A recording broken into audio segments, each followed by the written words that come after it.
Well, good morning, everyone. Welcome to the Couples Academy Show. My name is Hassani. And I'm Danielle. And we are here. We're back. This is the Couples Academy Show. And yes, we're glad to be connected to each and every one of you. Waking up in the morning, this is your drive time. This is your coffee time. This is your work hour time. Waking up in the morning. You know what? That's what we used to hear. Remember when you actually used to drive and have a commute going back and forth to work? Remember sitting in traffic and you just couldn't wait to put on your favorite radio station to carry you through that journey?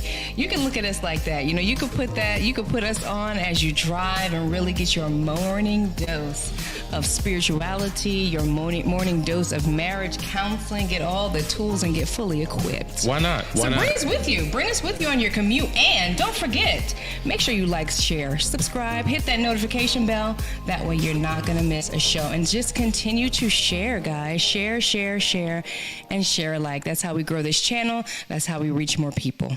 Yeah, we are continuing in our conversation from yesterday. The affair is over. Now what? We're going to talk about that. But before we do, we got to get into a couple announcements. I'm excited for you, Danielle, because over the last maybe for like 3 years straight, I've always had the benefit and the privilege of traveling abroad, particularly to the great nation of Nigeria. And man, it was always an amazing experience. I've always told you about it. And then we had an opportunity to go together. But because you blew up that microphone and destroyed that place, they're like, you know what, Hassani, we're good. We'll take Danielle. So we're going to bring her out. And so coming up in just a few weeks, you're going to be in Nigeria. Tell them about it. Well, first I want to say, this is my season. This is my day. And the reason why I'm saying that is because there were many opportunities that I had to say no to. And this is my opportunity. This is my season. The kids are getting a little bit older and I can do things like this. So I want to say yes. I'm very, very, very honored to be going all the way to Lagos, Nigeria for the WOW Women's Conference. And the theme is WOW. WOW man. Because we're amazing, but it's just us girls conference. And I just can't wait to bring this word. God has been ministering to me, and it was so cool because when I got the call, the word that God had already been giving me, I had been working on in my own private, spiritual, personal prayer time. And so I said I had to say yes to this. So very, very excited. Yeah, so she's going to blow up the mic and a couple more things that we'll be announcing that she has going on that we're really excited about. So stay tuned, keep watching. It's going to be incredible. And listen, before we go any further, we got to announce the Phoenix Awards Gala that's going to be taking place on Saturday, October the 7th from 7 to midnight. Man, we're about to blow it up. First of all, did we talk about this? We're going to talk about it until the day because we keep saying y'all don't want to miss this event. Let's say it together. 1, 2, 3. Y'all don't want to. 1, 2, 3. Y'all don't want to miss this event. And I'm telling you, you don't want to miss this one because if you've ever been to anything Couples Academy, we do it top tier. Okay, that's just the way that we do, and we have never done an event to this caliber. Don't you think that marriage deserves the same representation as some of these other constructs that you see getting honored year after year after year? Not taking away from beautiful music and amazing acting, but marriage.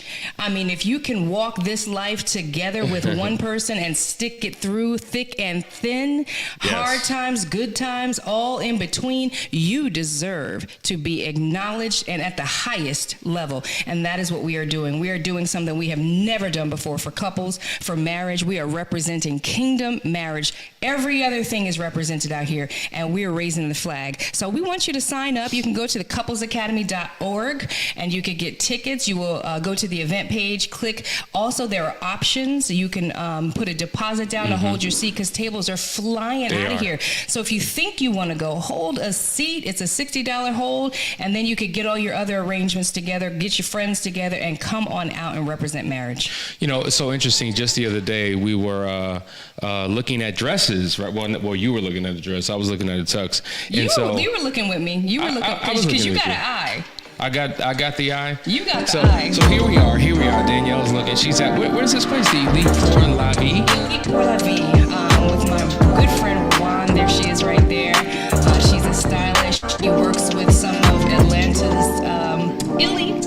And she was so gracious to work with me and help me try on some dresses. Of course, I'm not going to show you the dress that I'm choosing, but her place is beautiful. So if you're in the market for a dress, check her out. She's in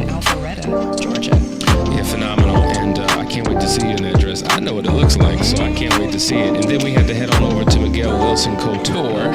So I had to get suited and booted, get measured. And we're excited about it, right? Because this is not just a regular event. So we don't want you coming in your Sunday clothes. We don't want you coming in. We want you to come out styling and profiling because it's going to be a reason to celebrate. Yeah, I said it before. If you got that gown that you haven't worn since you know when, because hey, how often do you wear a gown? Pull it out. This is the opportunity to really get glammed up for a very powerful special occasion. Worth it. So. All right. So what we're doing, we're going to get into this conversation. We're talking about the affair is over. Now what, right? So on yesterday, we began to talk about the journey of the betrayed spouse, the journey of the unfaithful spouse. And of course, there's a number of different things that we can highlight and point to. But in particular, we were talking about how the betrayed spouse, they feel trapped in their pain. Yes. There's all types of emotions. We say that the discovery phase is the most emotionally volatile phase because you can go from sadness to anger to rage to depression to all types of things. And when you're driven by these passionate emotions, they can cause you to do things that are completely destructive. They can cause you to do things that you may regret. And so it's best not to be led by those emotions and to have a support system that can guide you through. But then, one of the realities of the former unfaithful partner, and it's interesting, when we talk to people, I think women are more, transparent about this than men. I know that we're different. We are different. We like to talk about it. Where are you going with it? Well, what I'm saying is if a woman has been involved in an affair, there's more of an admittance that there's the missing of that former partner. Whereas for many men, you hear, oh, I'm not thinking about her. It's over. It's been done. And it's just like, really? I mean, I think that there's some truth to that. There's some validity in it. Of course, there is room for error in any case because we're all different. But, we're different, right? And so you often hear men say that it was just sex. It was just a physical thing. She meant nothing to me, and this is something that we've heard, that for men, it's a physical thing oftentimes. Not to say that they can't connect and fall in love, but it's different for women. Oftentimes, we become emotionally entangled, and so it becomes, we're the receivers. The deposit is being made into us, and so that's where the soul tie takes place. And so I think that's why you have that experience. You don't have a lot of men admitting that they're still thinking about the other woman, and those that do tend to sometimes they break away and end up going back to that woman. Well, the reality is, while what you said is absolutely factually true, there's a lot of men that are just lying and they're not being honest. I agree. And you know what? I think it's easy for us to say it was just sex, it was just physical. But see, that's what the purpose of a Last Chance Weekend or an intensive is in the Moving Forward program, because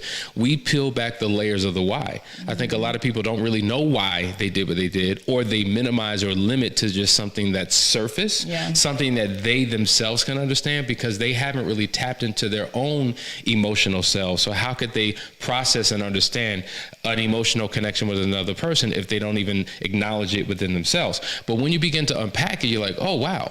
Right? Oh, wow. There probably is some truth and validity to it. But the point is, whether you consider it physical or not, we talk about there's a season when you are grieving, right? You're grieving the loss of what was.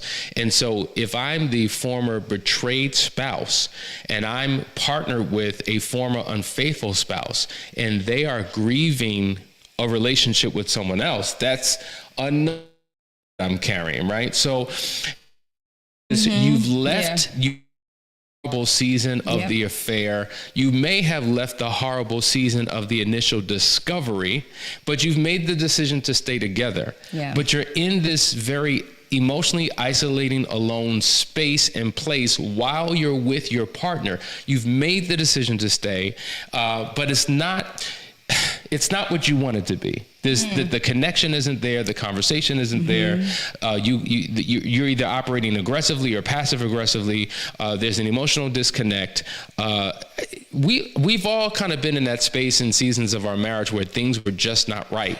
And so this is the place where you may find yourself. Yeah, and I think that, you know, it's the space where a lot of people find themselves, but it's for different reasons. You know, infidelity destroys and it literally eradicates your bond. The bond that you had is gone.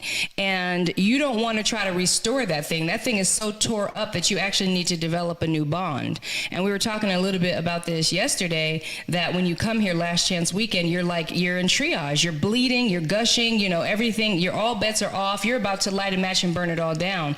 But then here and we stabilize you. But what we didn't talk about yesterday is that next steps is like physical therapy, right? So after you go through last chance weekend, then we've got you moving forward in a way that is similar to physical therapy. You're still wounded. Yes. You still have stitches. Your muscles have muscle atrophy. You can barely stand. You are dizzy. Everything hurts. The things that used to be normal, that walking down the street, you can't do anymore. Lifting your arm and feeding yourself with a spoon, you can't do normal things anymore. But then you're expected to jump back into your marriage and feel a bond that you don't have. Because even though you're doing the physical things, which you have to do those things. This is why physical therapy, they get you up as soon as humanly possible to get you moving so that your body doesn't deteriorate. It's the same thing. After we heal you, after we stop the bleeding, we have to get you moving in the direction of healing before it feels good.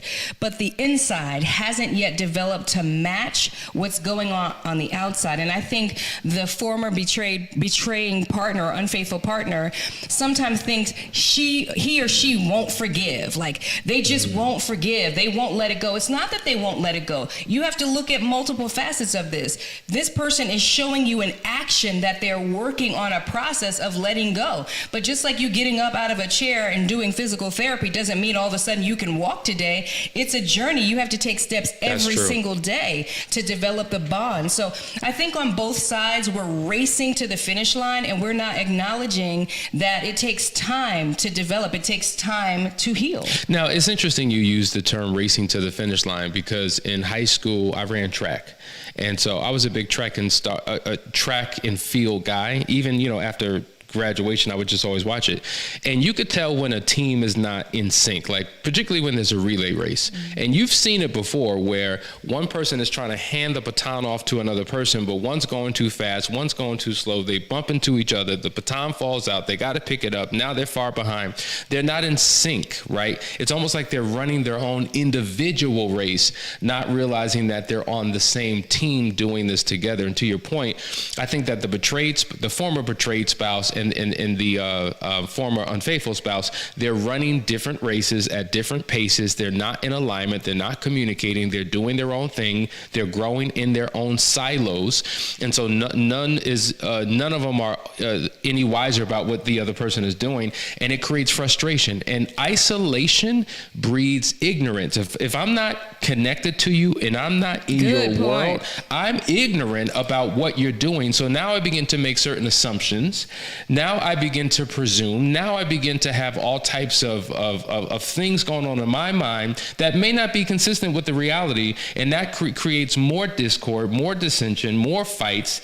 And it's just a slippery slope to the madness. I love what you said about, isolation. Like it breeds discontentment and we're in our own heads about what should or should not be going on. That's the power of community. That's why I love our Unearth and our Foundry groups because, these are couples who are fighting for their marriages. They understand what we're up against here and they get to do it together. And so when you're doing it together, you start to realize, okay, like, all right, this elbow right here is supposed to hurt. I'm moving it, I'm shaking it, I'm stretching it. It's not supposed to feel good right now. I'm not the only one going through this. I'm not the only one thinking these thoughts. I'm not the only one second guessing everything. I'm not the only one. I'm going through this with a group of people that understand exactly what I'm feeling and experiencing and are holding me accountable to the things that I say that I want. I say that I want to recover from my wicked, destructive ways. I say that I want to restore my marriage and have a new marriage. If it wasn't for the group, if it wasn't for the community, I would struggle. I would most likely fail trying to do it alone. Because other people who are on the path keep you accountable.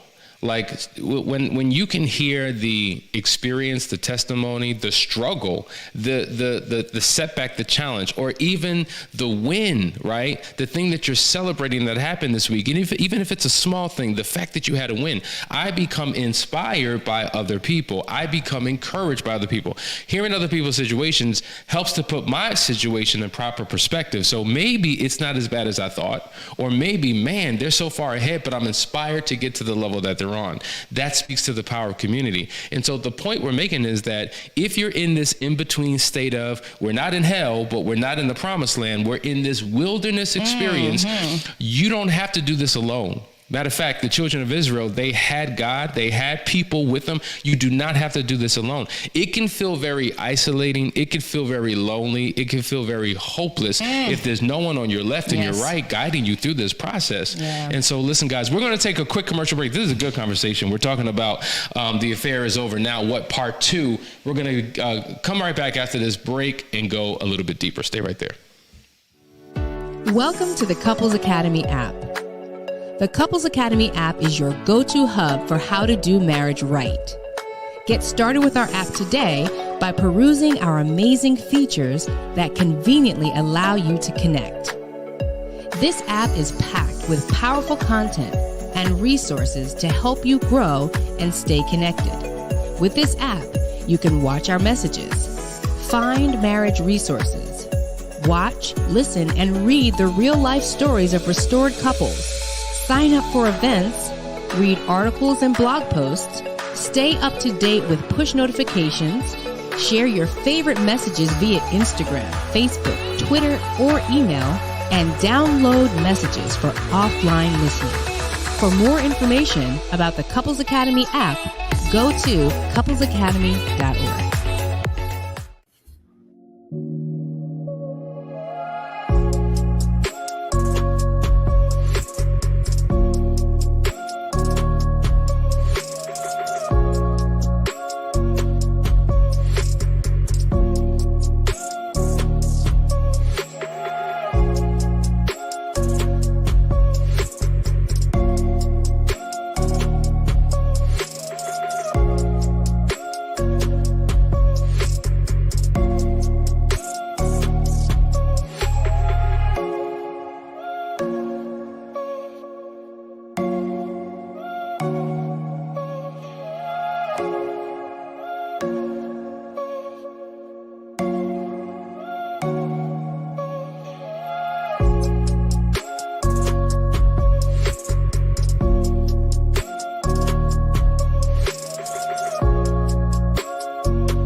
All right, guys, we're back. You're watching the Couples Academy show. My name is Hassani. There it is. And if you're new to us, if you've never been a part of any of our shows, we are infidelity recovery specialists, marriage coaches, and we are committed to helping couples overcome the challenges that they're experiencing in their lives and their relationships. Because most people, interestingly enough, though they experience heartache, though they experience this level of pain, they want to stay. They want to work it out. They want to be in a better place, but they just don't know how. And we are here to give you that insight and then help take your relationship to the next level by providing services that you can find out about by going to couplesacademy.org. You'll see below, right, there's this link, right, in the description where you can click on and go to our website. There's a number at the bottom of the screen.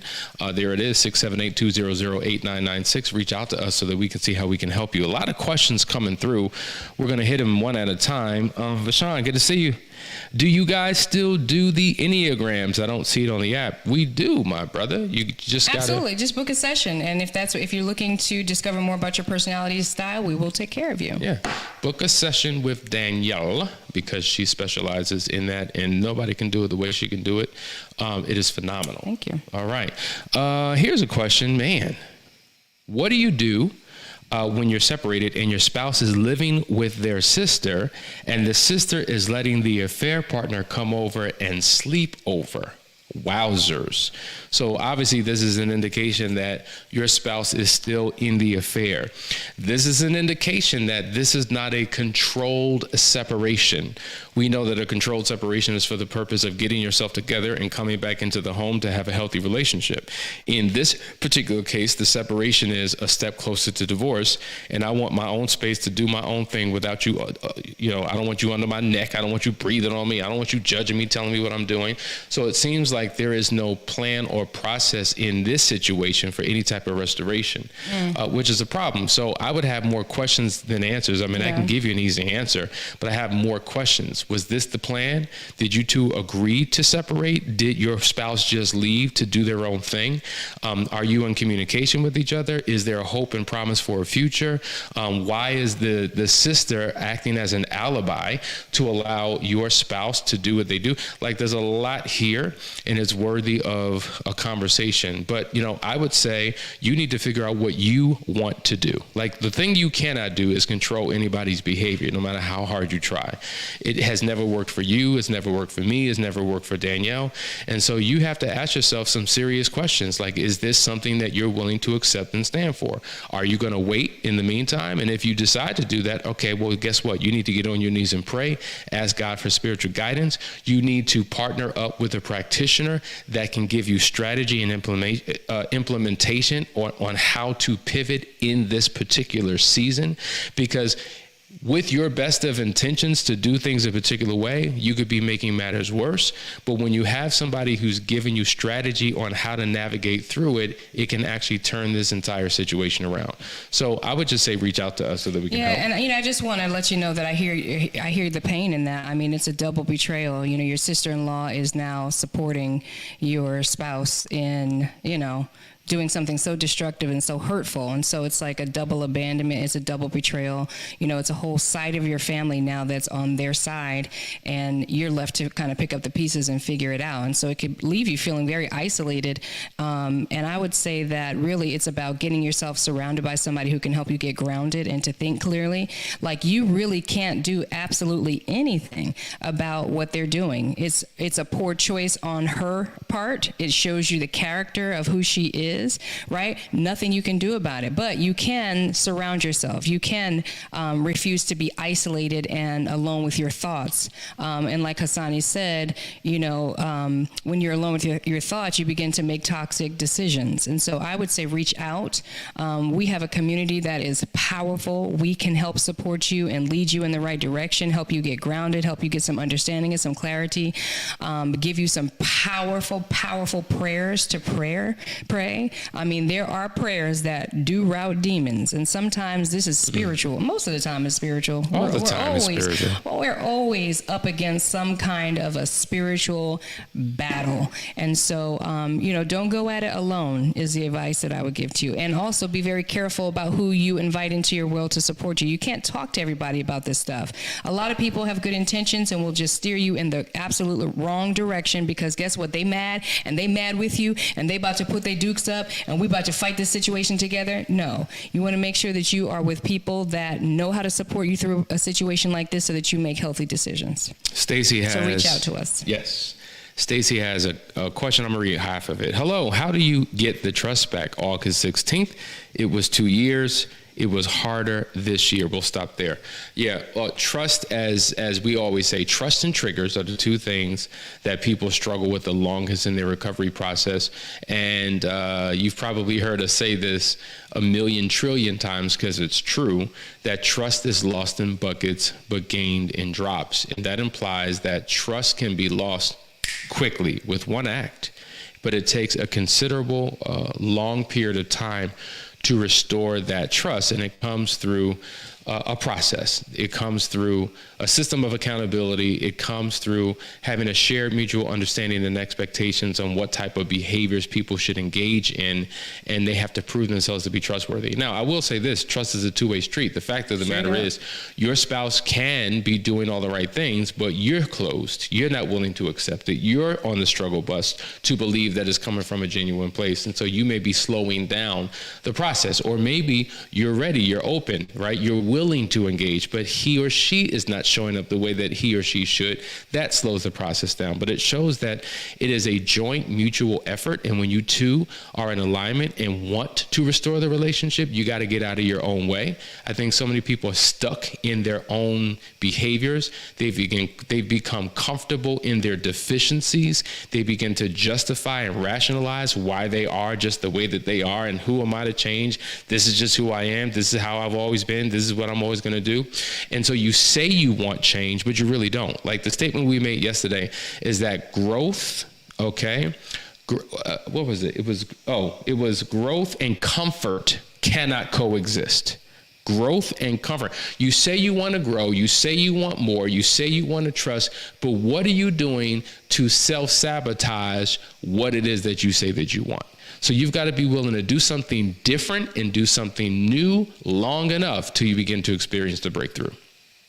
Absolutely. I mean, the only thing I would add to that is, I love what you said about being comfortable in your deficiency. And I think once the affair is over and the betrayed partner is saying yes to moving forward, the former betrayer can get comfortable. They can get comfortable going back to the way that they were. And that may have never been good enough. The affair made it 1,000 times worse, but maybe your lack of openness, living a closed lifestyle, always apart, doing your own thing, that separation was probably the thing that opened the door in the first place. And so if you're trying to reestablish trust, you have to open up your life. You have to actually merge your lives and become one so that your spouse has full and complete transparency. And that's the beginning, because if I can see you day in, day out, you're not hiding anything, there's nothing about your life that is apart from me, we're doing life together, the evidence starts to mount, and now I have the evidence where I can step into trust. My question would be, how bad do you really want it? Like, do you really want it bad enough? Like, is this something you're passionate about? Or is this that would be nice if maybe but the reality is, I think when you think about people who really accomplish great things in life, they don't base it on their feelings. They don't base it upon what's comfortable and what's convenient. They're willing to do what they don't like to do to get the results that they ultimately want. We talk about daily rituals, right? What are you doing? What are the habits that are in your life that'll bring you closer to what it is that you say that you want? Your habits expose what you truly want. Like, you could say you want to lose weight, but what are you eating every day? You could say you want to work out, but what time do you wake up? You could say that you want that certification or that degree, or you want to elevate on your job, but what are your daily behaviors? It was Mike Murdoch who said that the secret of your future is hidden in your daily routine. So I can determine where you're going to be in your life just by spending a couple days with you and seeing your behaviors, seeing your habits. And so most of you who say you want this marriage, ask yourself the question, what am I really willing to do to get what it is that I say that I want? Because if you're not willing to put in the work, and if you're not really willing to make a serious commitment, you will be stuck in this wilderness experience. Now, that wilderness journey when they left out of Egypt to go into Canaan land should have been about 2 to 3 weeks. But they circled and wandered around for 40 long years. Do you realize that people died in the wilderness? They died there. Murmuring, complaining, ruminating. reminiscing on what was, doubting, second guessing, questioning. They got stuck. And we can do the same things. And I think we can all admit that in different periods of our lives, we have gotten stuck. So we're here to help you get unstuck. We're here to move you through this process swiftly, but in a healthy way. You can heal too quick and it heals wrong, right? Just like if you break your nose, if you don't set that nose correctly, that nose is going to be jacked up. Oh, you better believe it. You need to have somebody put that thing in place, hold it there, and go through the process of healing. And so we want that for you. We want that for your marriage. It's not too late. You just have to be willing to reach out and get the support that you need, the right support that you need. Guys, I hope you got something out of today's conversation. We were talking about when the affair is over, now what? Now what is to get unstuck? Listen, we hope you enjoyed it. Get your tickets. Get your tickets. April, I see you. Yes, we will do a podcast on internet cheating because that is a very real thing. I remember during the pandemic, man, internet cheating was popping off like crazy. Yeah. And we're going to talk about the inner workings of that and how to protect yourself from that type of reality. Listen, guys, love you. See you tomorrow. Get those tickets. Take care.